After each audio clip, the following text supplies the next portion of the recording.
Today, when we think as Jews of the old country, most Jews, for instance, in America are Ashkenazic Jews, Jews who come from the non-Arabic, the Christian part of Europe. And even though the percentage of Sephardic Jews in the United States is definitely on the rise, most Jews in America have thought throughout history, when we think of the old country, we think of Eastern Europe. But we don't realize that that's not such an old country for Jews.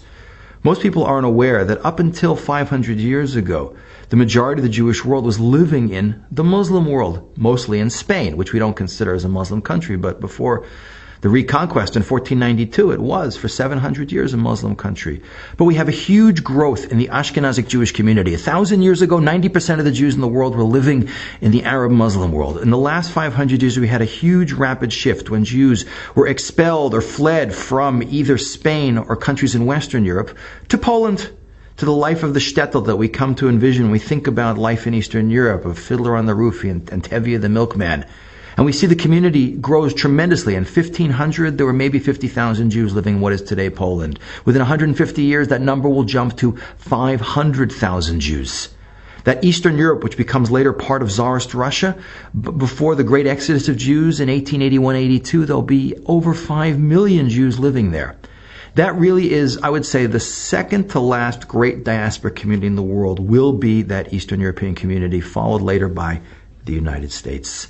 But it's an amazing community because it started out as Jews coming in invited by the Poles, the Polish nobility, to help run the country, and they brought tremendous prosperity to Poland. And later it's absorbed in the 18th century by Tsarist Russia, where there never was a golden age. It was always bad for Jews in Russia.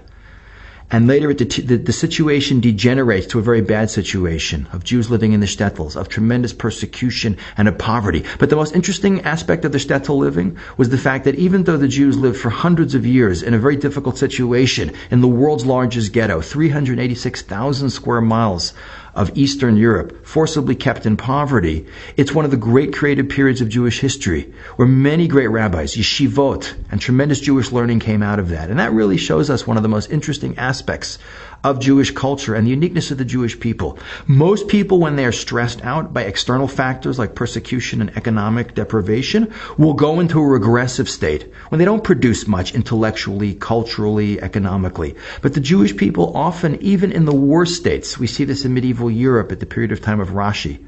And we also see it jumping ahead to Eastern Europe of Tsarist Russia, one of the greatest periods of Jewish scholarship. And in many ways, despite the poverty and the persecution, one of the golden ages of the Jewish people spiritually and creatively was precisely in this period of time, Eastern Europe, that we know as the shtetl, that giant pale of Jewish settlement in the last few hundred years before most of those Jews left for the United States.